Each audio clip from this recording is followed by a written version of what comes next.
got to. You know it's what the business needs. Even the management says so. But your hands are tied. You know it because you've tried. You are unable to build the employer brand like you know you should. Whether it's a lack of time, or you don't have a budget, or your marketing department controls all branding and doesn't let you in. Whatever the reason is that is stopping you from taking employer branding action, I have a solution to this problem. This solution is called redesigning your recruitment process to include growing employer awareness through your recruitment-related communication and marketing.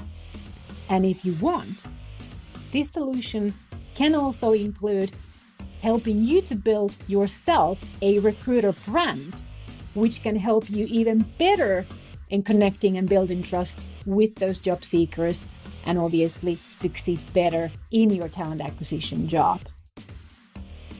Welcome back to the Building a Modern Employer Brand podcast with me, Susanna Rantanen. If you are new to this podcast is about those who want to learn how to build a modern employer brand and master modern talent marketing in a world where your talent's attention is no longer a default. This episode is sponsored by Talent Marketing School, where I teach how to master modern talent marketing. And if talent marketing as a term is not familiar to you, I refer to marketing and communication targeted at audiences that are formed by active and passive job seekers, as well as existing employees. In other words, talents.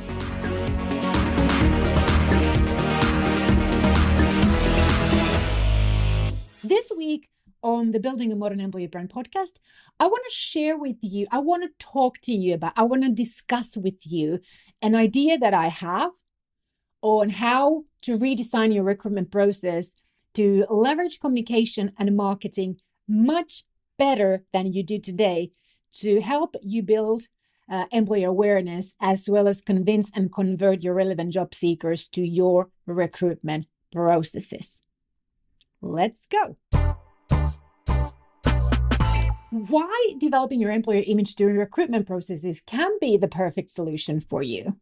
Now, let me ask you, is this you? Do you recognize yourself from the next description?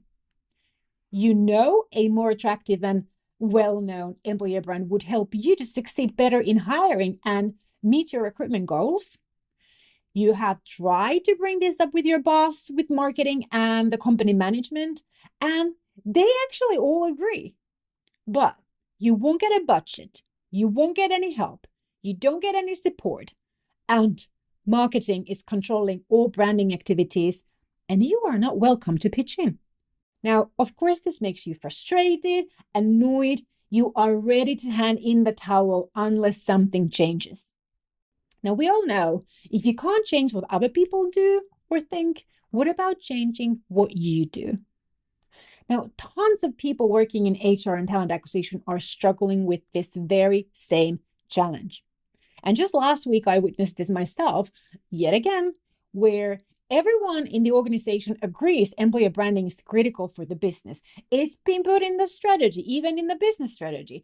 But the marketing department forbids using any company social media for employer branding. Now, how the heck are you going to do employer branding? Sometimes the only solution is to redesign your recruitment process to maximize the positive impact created during your recruitment processes and your recruitment marketing on your company's employer reputation and employer awareness. And why I'm saying this is that I find that most marketing departments don't really care about recruitment marketing or the recruitment process. They let you do recruitment campaigns freely. So this could be your chance. And another reason why focusing on your recruitment process can be the solution is that while it does, limit the overall potential employer branding can create, it is certainly better than nothing. And when you do it right and consistently, it's gonna do a heck of a lot more than nothing. Now, you have your active job seeker audience's attention and interest because you potentially have a solution to their current career need. So the question is, why not maximize this available attention? Why not do more than just a recruitment campaign for the job post?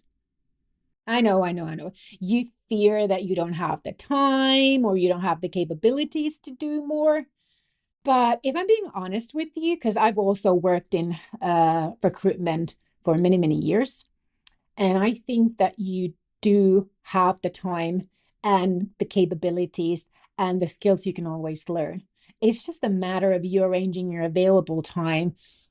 Use it smartly in what really helps you to get better results in your job. Isn't that right? So maybe you need a little push. Maybe you need a bit of coaching. Maybe you need some help with, ideas and templates and how to structure these activities and processes. But I bet you will have the time and you will build the capabilities if you know that they're going to help you to do your job better. So don't doubt yourself. So let's talk, what exactly does this mean? And I know you want to know what exactly this means. So let me tell you.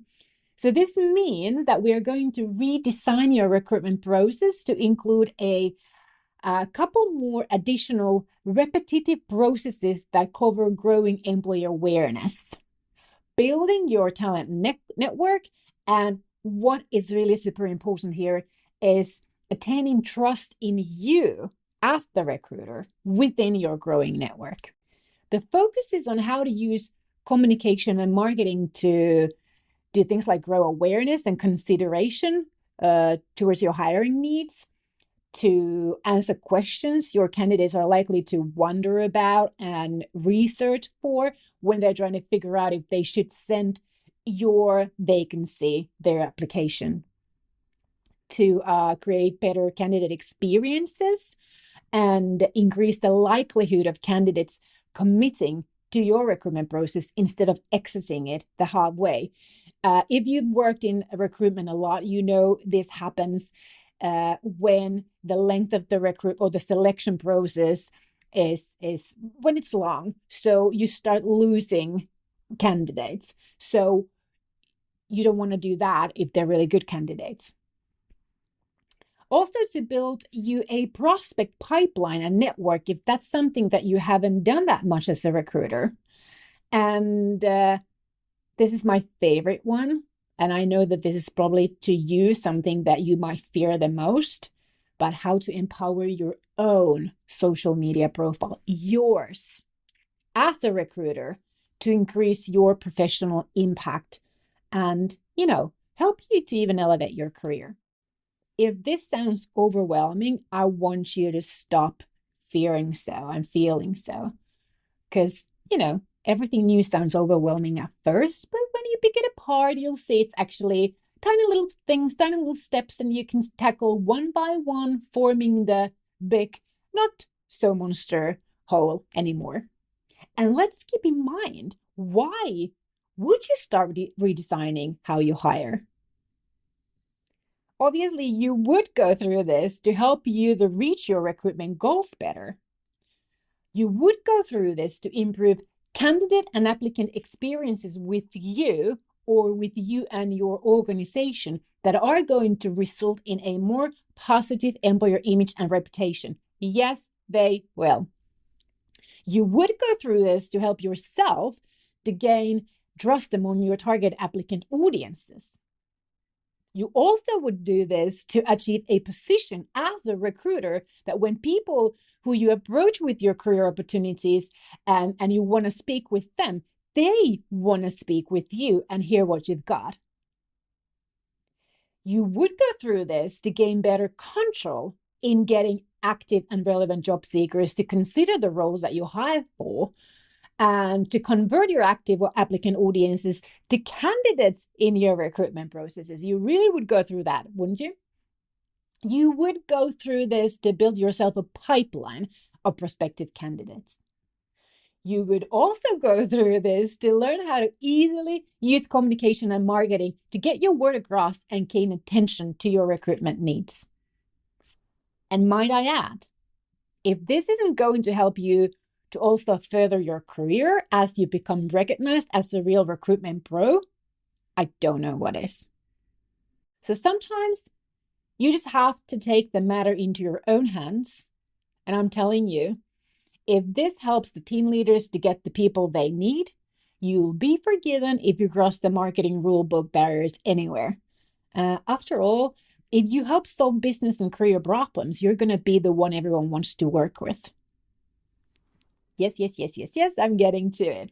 So I want to share with you quick tips to start positively impacting your employer reputation and growing employer awareness in your relevant job seeker audiences through this process of mine of redesigning recruitment. So tip number 1, I need you to literally stand up as a recruitment professional from now on.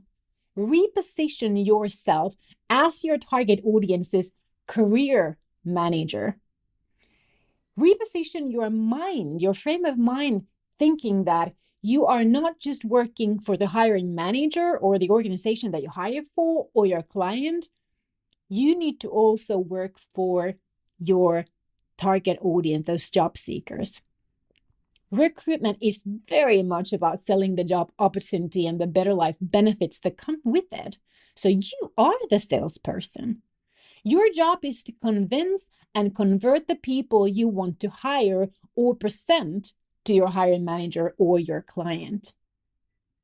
So yes, you work as a recruiter for your employer or your clients, but the attraction starts really with you. How convincing are you? How trustworthy are you? Now, if the problem is that the company that you hire for isn't that well known and trusted among the people you search for, then you personally, as the recruiter, need to be the magnet that pulls them towards and convinces them that the opportunities that you happen to promote and you happen to share, you happen to represent, that those are worthy of their time. If no one knows you as a recruiter, they won't trust you to be the recruiter that they really want to work with. So you need to reposition yourself as your target audience's so-called career manager. You don't have to say this anywhere. You don't have to state it. You don't have to market it. Just act accordingly.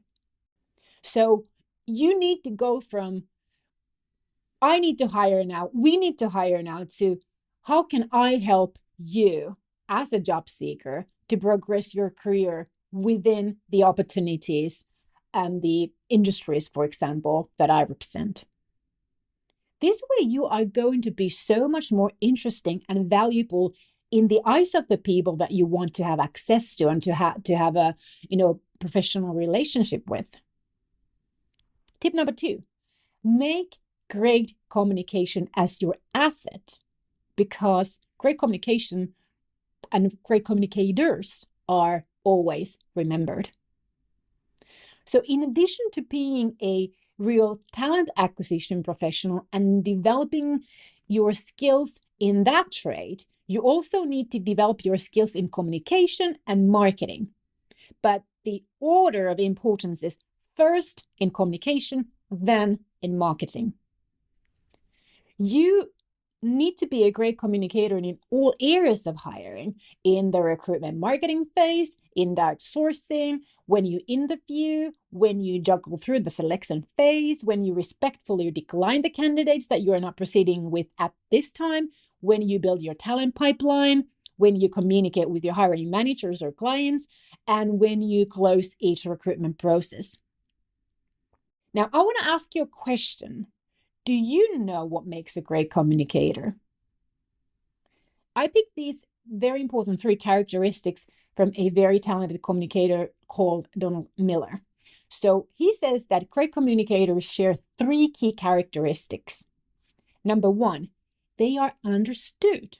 Great communicators are understood.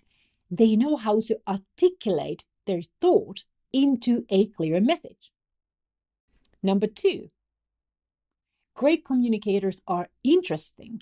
They have the skill to win attention and captivate their audience with their message.